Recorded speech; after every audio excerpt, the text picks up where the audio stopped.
I want to figure out what the best type of wood finish or wood oil for a carving is, but I realized I don't know what the difference is between all of these oils, everything that's available.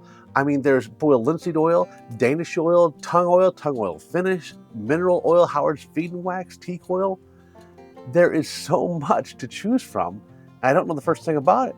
So I did a deep dive. I decided to do some research. I decided to go in depth and figure out exactly what it was I needed to know. I got some control sticks. I took some basswood sticks. I made sure I carved every inch of them. I used the same stick of basswood and hand sawed it myself to make sure every single piece was the same in tone and in texture. I got one control piece set aside as well. I did them all up with the oils and I let them sit for 2 weeks. At this point, they are dry to the touch, and they are the color and hue that they're going to be. This allows me to get a good grasp on what the difference is in the colors and the textures of how they're going to look and feel when I apply them to a carving. But I also did a lot of research. I did research on websites, on YouTube videos, different articles, and subreddits, and I went down a rabbit hole of forums on all of this. And I cannot even begin to link all the sources that I went through because I spent weeks doing this, weeks going over everything, trying to find out as much as I possibly could. So this is going to be a large info dump. And if that's the kind of thing that's up your alley, this is for you. Stick around. We've got some stuff for you. So to start with, I want to answer a few questions. What is polymerization? Polymerization is the act of an oil becoming a polymer, and a polymer is just a plastic. So it can harden on and in a surface over time and then turn into that plastic-like substance. And that is what creates a good finish, where it's durable, right? When people talk about how this one is more durable than another one, they're talking about that polymerization process and it becoming that hardened plastic on the outer surface, which is really neat to think the fact that boiled linseed oil or tongue oil being used thousands of years ago in Anglo-Saxon and Viking Europe or in China way back in the Han Dynasty, these oils were being used to create plastics back then inside of wood. That's amazing to me. Anyway, I digress. The other question I want to answer or specify before we get too deep in this is that there's a difference between curing and drying. Curing is the act of something hardening, an oil hardening and changing over time into something else, the polymerization process we talked about. Drying is the act of something not being wet. So when it comes to tongue oil, for instance, it is 2 weeks since I applied the tongue oil. It is now dry because it takes about 2 weeks for tongue oil to dry, but it takes about 30 days for tongue oil to fully cure. So while at this point it is dry to the touch, and it's the same color and tone that it's going to be when it's complete, but it's not fully cured, so that polymerization process has not fully occurred inside of the wood for it to fully turn to a plastic and harden completely.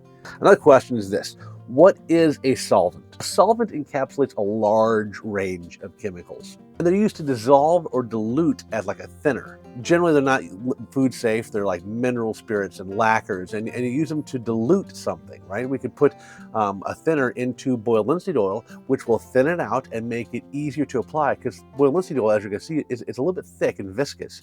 And when we thin it out, it will soak into something easier. And then when you still cure, that thinner will evaporate over time. So the thinners go away. They're not going to stay in the wood. They're going to evaporate and disappear, and fairy dust gone. Okay, we got the suspects all lined up. Let's talk about these bad boys. First off, boiled linseed oil. Boiled linseed oil used to be boiled, but nowadays we just add metallic dryers that drastically speed up the polymerization process, which is why you shouldn't drink it. It will yellow over time, and this is most risky of the commonly used oils because it cures the fastest. This thing can cure in just like 24 to 36 hours. And when I talk about curing there, we're talking about that polymerization process. The polymerization process, and the danger there is that it heats up and generates heat as those polymers are forming, right? We could go to a chemistry lesson to get really in depth on this. The polycarbonate and the polymers, they're forming into that plastic. When they do that, they create heat, and that heat has to dissipate. If you've got a rag that's bound up and wadded up in a ball, that heat generates inside that rag and it can spontaneously combust. So that is the issue with boiled linseed oil, is because this polymerization process is sped up so much because these metallic dryers, these chemical agents that have been added, it can create a fire hazard that is significant. Anything that polymerizes is in danger of spontaneously combusting. I need you to hear that. Walnut oil, tung oil, every oil that polymerizes is in danger of spontaneously combusting. Some folks think that they're not. They are. They are less likely. Absolutely, they are less likely. But there's still a present and potent danger. So if I have a tung oil product and it is still polymerizing, it hasn't been 30 days, and I wrap it up in a rag, any rag, it can still spontaneously combust because it's generating heat. And if that heat doesn't dissipate because it's open to the air, it can be a problem. So keep that in mind. Now, back to boiled linseed oil. Thousands of years ago, the Anglo-Saxons and the Scandinavian Vikings, right? They would make boiled linseed oil themselves, and they would just take linseed oil, which is just the oil of a flaxseed, and they would apply it to their wood products, and over time would harden and cure. And they realized that if they boiled it before doing that, it would harden and cure much more quickly. Now, these days, we don't boil linseed oil. We just use those metallic adders to force it to harden and cure more quickly. But that's the gist of boiled linseed oil. It's pretty simple. It's not anything crazy, and that's it. The next aspect I want to talk about is pure tung oil, pure 100% tung oil. What's great about tung oil is that it's not actually the oil of your tongue. The tung tree, this is the oil of the tung tree nut, and the tung tree nut is not actually a nut, it's a seed. Good news for those who have nut allergies, this does not have the proteins that tree nuts have that cause allergies because it's not a nut, it's a seed. Like a peanut isn't a nut, it's a legume, right? Same kind of thing going on here.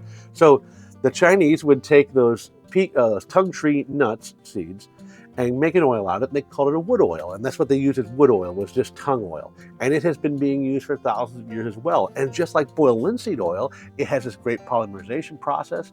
Tung oil has more water-resistant properties, and it is fantastic for that. If you're doing wooden spoons, if you're doing wooden bowls, this is absolutely the product for you. It's fantastic. The downside is it takes 30 days for it to cure, 30 to 40 days for it to cure, depending on temperature, humidity, and all of the curing and drying times I mentioned.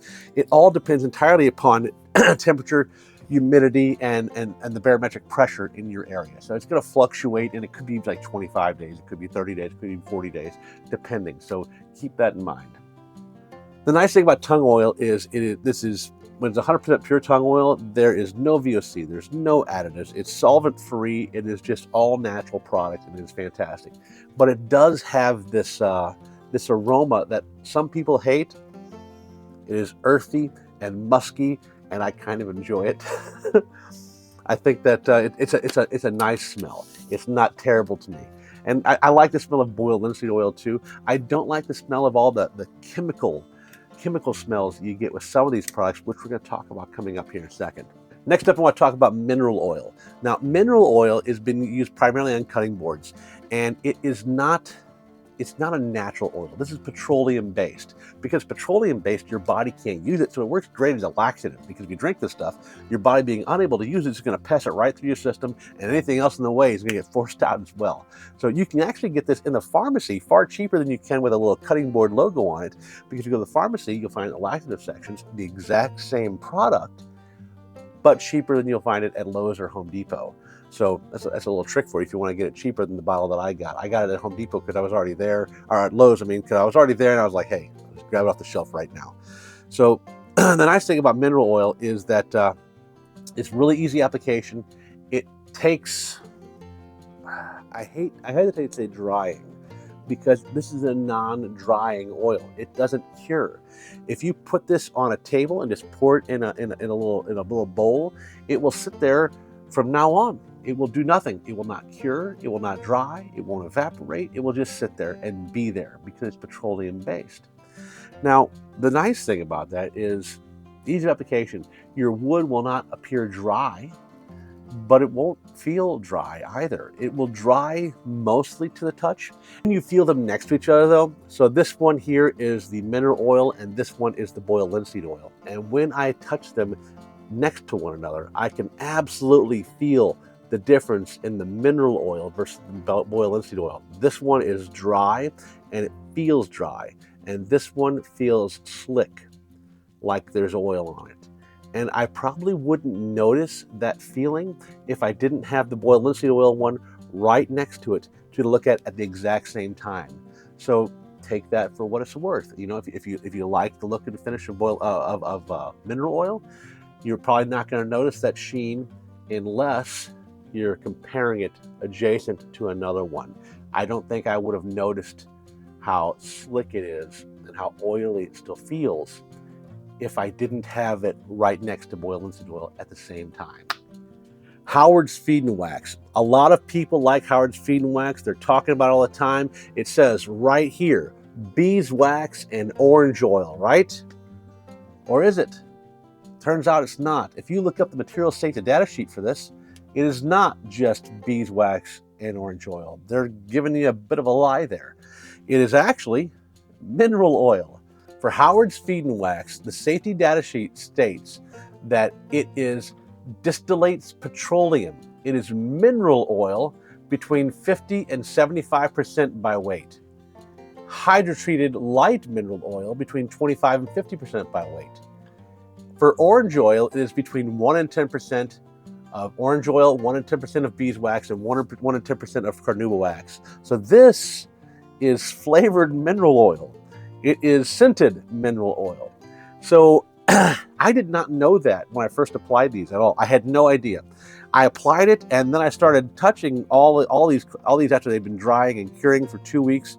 And when I got to the point that I had the minerals feed and wax, or the feed and wax and the mineral spirits, I'm like, man, this is the Howard's Feed and Wax right here, and this is the mineral spirits. And when I held them up, I could see that they looked so similar, and they felt exactly the same in texture. They had that slick kind of oily finish, and I was just like, wow, it just seems so similar. It's just so much alike.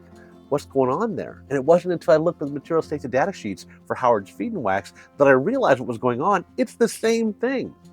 Now, the orange oil in Howard's Feed and Wax, that is acting as a solvent and as a scent. Basically, it's going to evaporate. It's going to go away. It doesn't polymerize. It's not like walnut oil, tung oil, or Danish oil, or boiled linseed oil. It's not the same thing. It's because it comes from a fruit. It's just going to disappear. It is there as a solvent and as a scent to make you smell that wonderful orange flavor, and it is wonderful. I love the smell of it. Right? The wax is primarily what's just there to soak into the wood, and the orange oil is going to allow it to penetrate into the surface of the wood a little bit. So this is basically a mineral oil wax combination, and that's all it is. And you can make this yourself if you take 50 to 70% mineral oil and then orange oil, a little bit, and a little bit of beeswax. Put it all in a bottle together, and you've got yourself Howard's Feed and Wax made yourself for far, far cheaper. But when it comes to talking about this finish, we don't want to compare this directly to mineral oil or to these other products, because this is not strictly a hardening oil. It's not going to provide a lot of protection outside of wax. It is basically a wax delivery device and mineral oil. But if that's what you're looking for, this is a great product. All right, so real quickly, I want to talk about 3 products in quick succession together. Number 1, I want to talk about Danish oil, and then we're also going to talk about teak oil and tung oil finish, right? Because tung oil finish is not tung oil. Tung oil finish is a little bit of tung oil and a lot of other stuff. It's a recipe. And the same thing for Danish oil. Danish oil does not come from Danish people. They're not taking Danish people, squeezing them down and making oil out of it. They're not taking cheese danishes and squeezing that down and making Danish oil out of it. Danish oil is nothing. It's fairy dust. It is a recipe of boiled linseed oil and thinners and solvents. It could have tung oil. It might have walnut oil. It depends on who's making it. With Furniture Clinic, their MSDS says that it has boiled linseed oil in it. So this Danish oil is boiled linseed oil and solvents.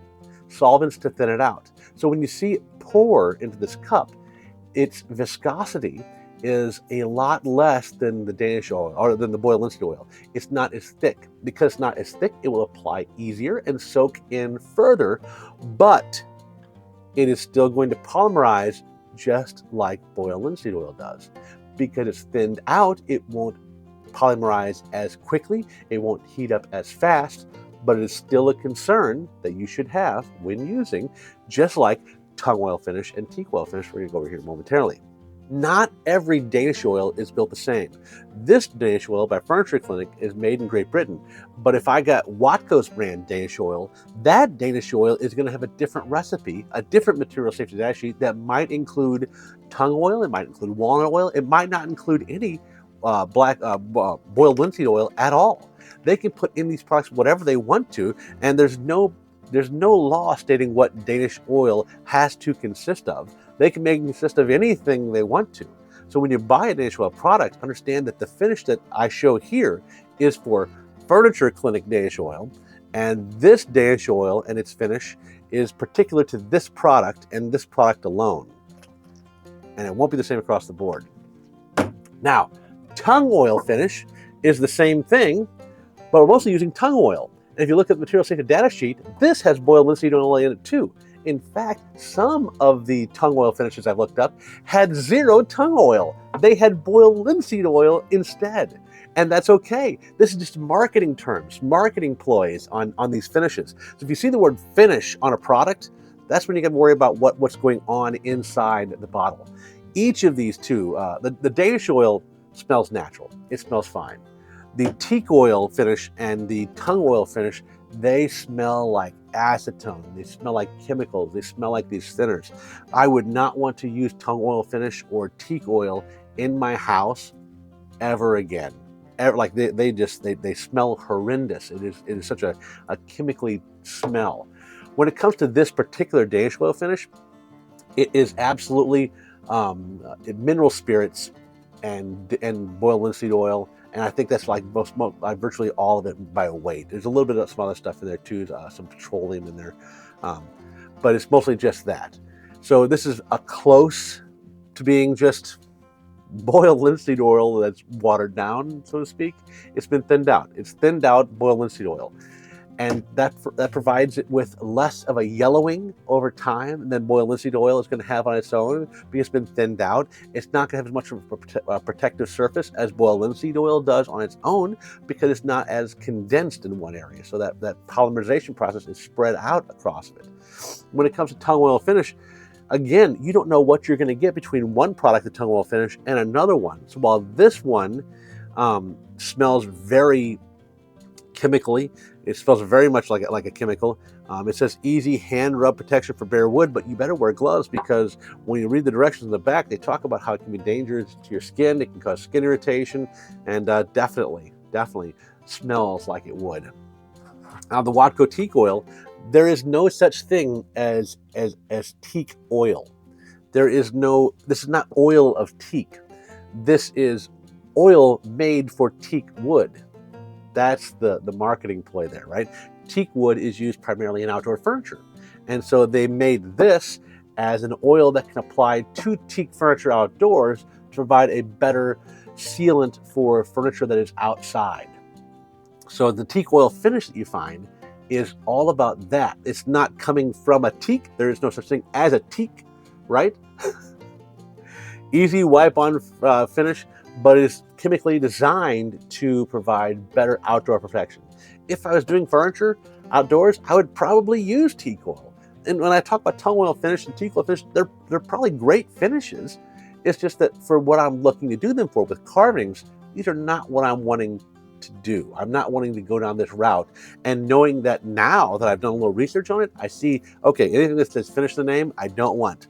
Danish oil, when it comes to the recipes of mixes, right? Danish oil seems to be the outlier that seems pretty neat out of these three, but because it's still just watered down, thinned out boiled linseed oil. But I might not buy Danish oil on its own again. I might just take boiled linseed oil and thin it out with a little bit of mineral spirits. Okay, this is boiled linseed oil. And this is what boiled linseed oil looks like. Nice, thick, viscous material. Real thick boiled linseed oil. Amber in color. and it creates a beautiful surface. I mean, it really is beautiful. The end grain darkens up much more than the side grain here, but even then, I still really like the look of it. And only one of the finishes didn't darken the end grain so much, and that was the Danish oil. Everything else darkened the end grain almost the same way. We'll look at that here in a little bit, but that is what our boiled linseed oil looks like. That thick, viscous fluid and very pungent aroma too. Not overly powerful, but it's very earthy smell. Next up, we have this Furniture Clinic Danish oil. And as discussed, Danish oil is a mixture of boiled linseed oil, a thinner, and a little bit of polyurethane. And you can see like it pours like water almost. It does not have the viscosity that boiled linseed oil did. I mean, it comes out so smooth and easy, and it's much lighter, so not nearly as viscous. And I talked about how the end grain, once it cures, is much lighter than boiled linseed oil. Here is a side-by-side comparison. Boiled linseed oil on the top, Danish oil on the bottom, and you can see that Danish oil, it has the same finish on the end grain as it does in the side grain. So if you're looking to get that natural finish that is consistent on top and side all the way across, Danish oil is probably your best bet.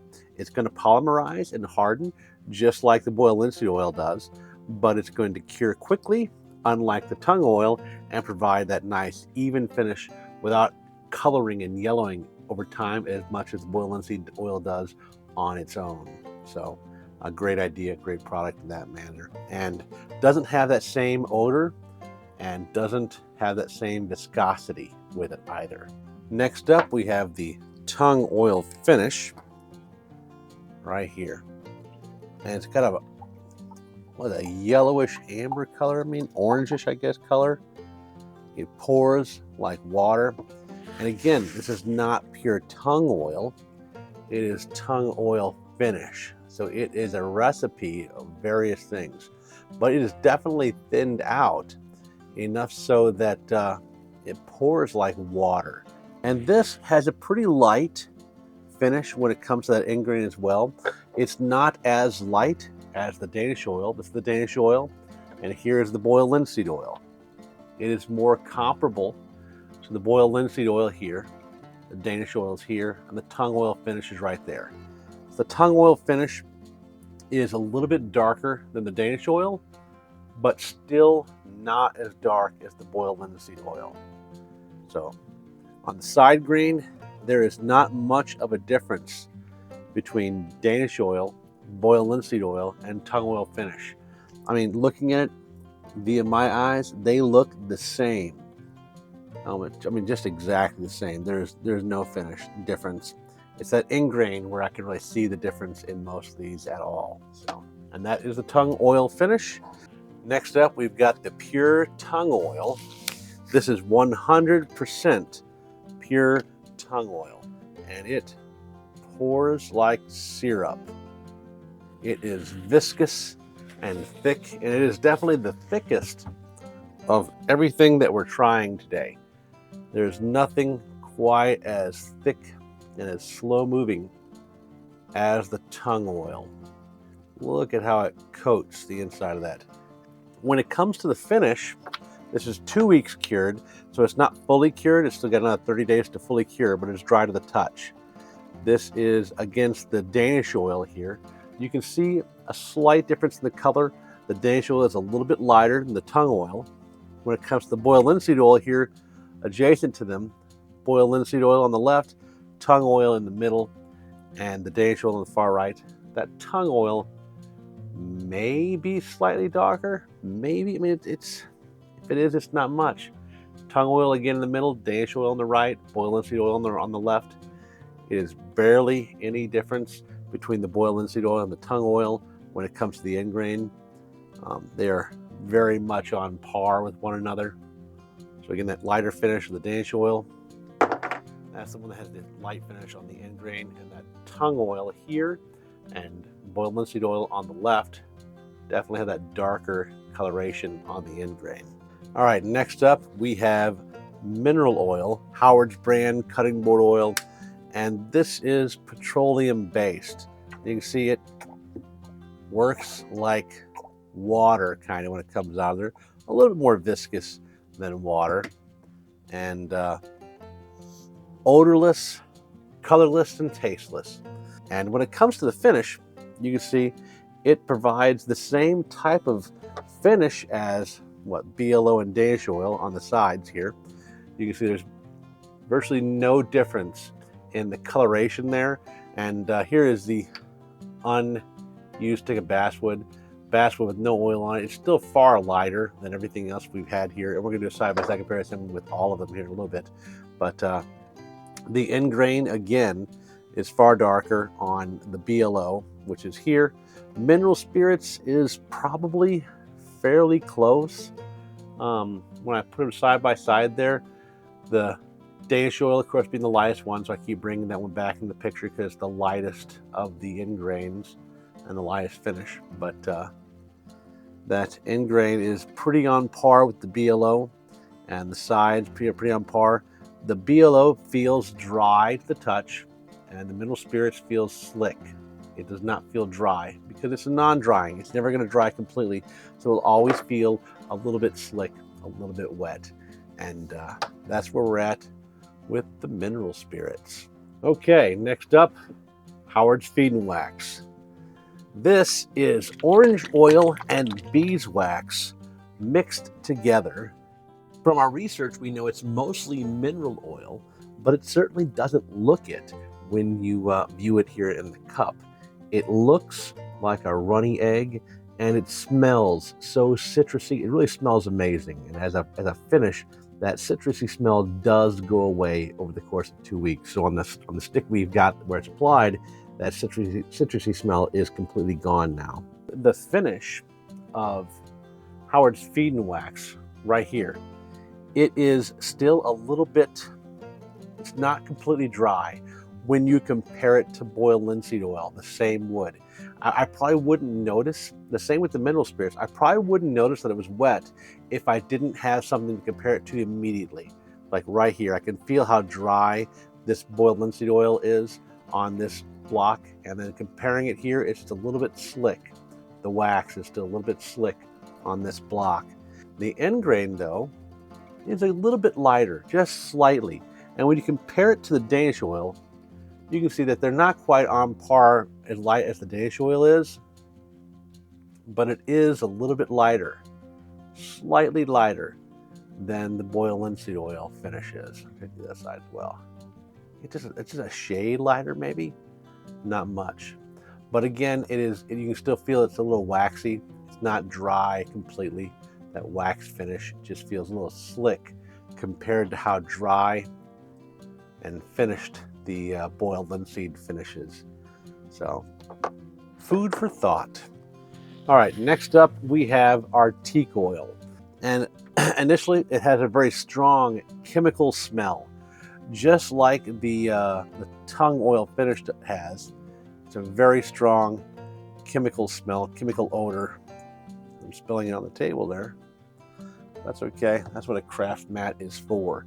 It pours like water, looks like a malt liquor maybe. I mean, it looks like a scotch. Like I said, in a very strong chemical odor, the teak oil finish. When it's applied, it is also one of the lighter finishes on the end grain.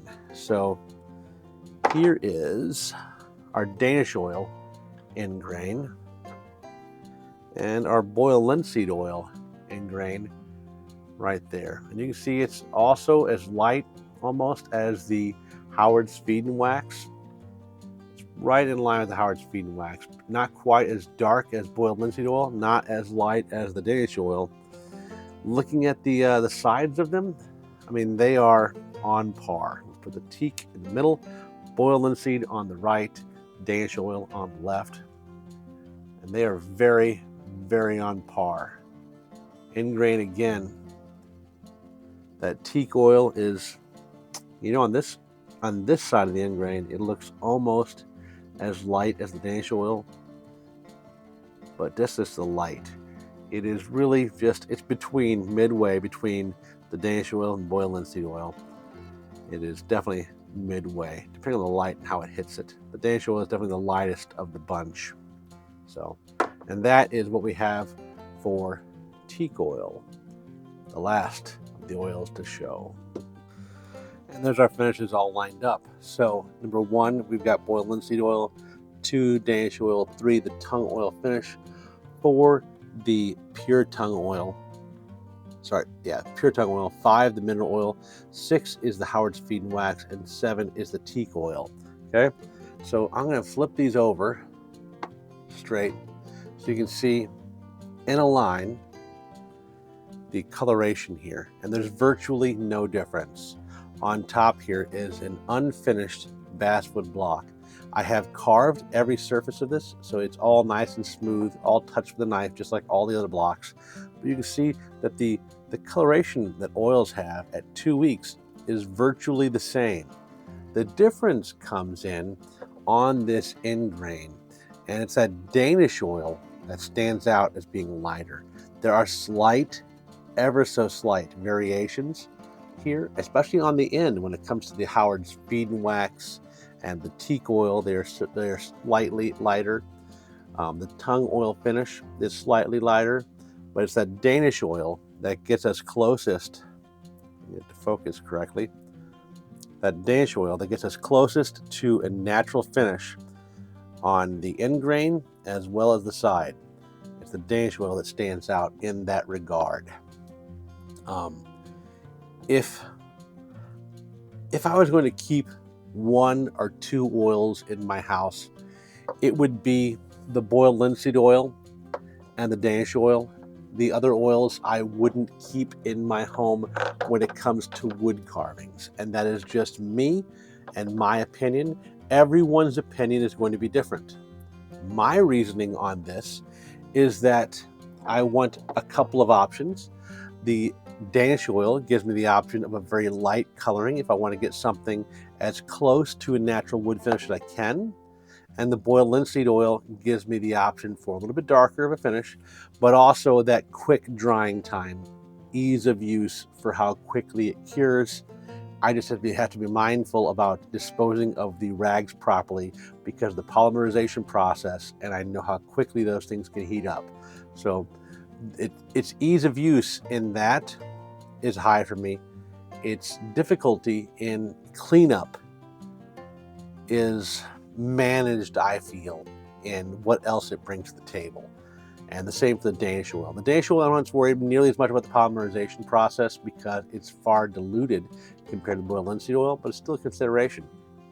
Now, for me, when it comes to mineral oil, I wouldn't ever consider using that for anything.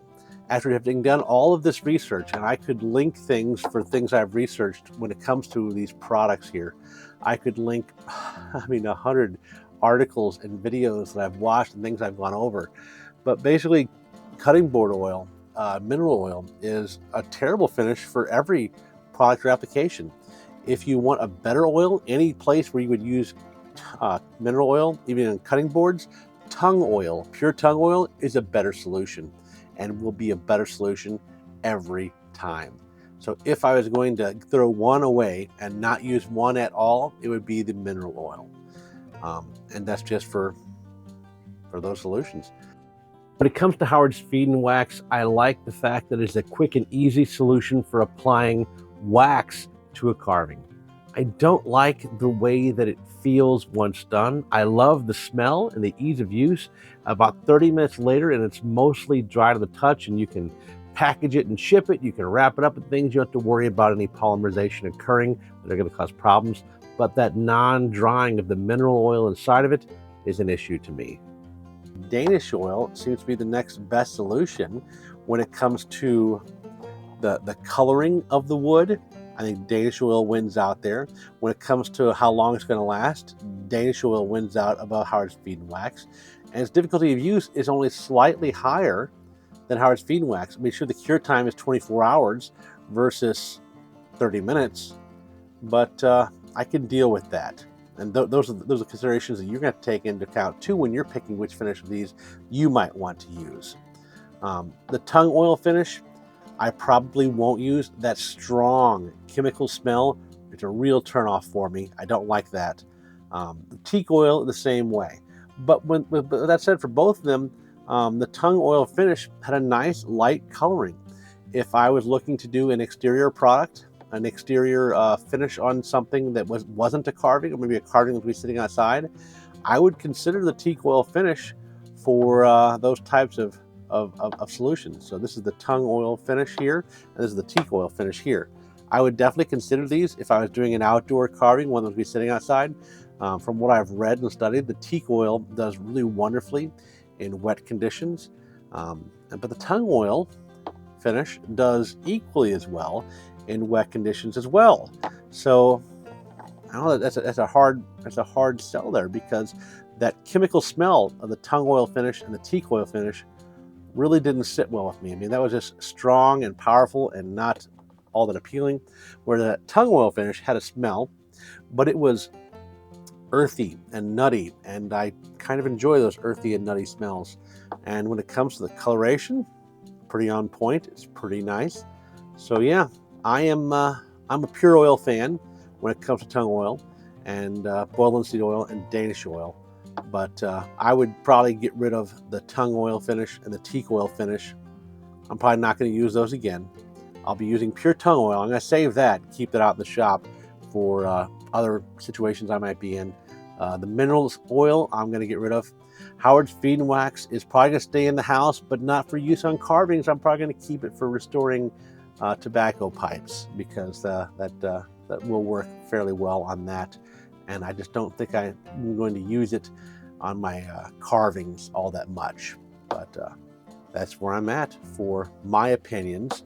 And all of these thoughts here at the end of the video, these are all my opinions. I've tried to give you as many facts as I can and why I came to the conclusions that I came to for what I like the most.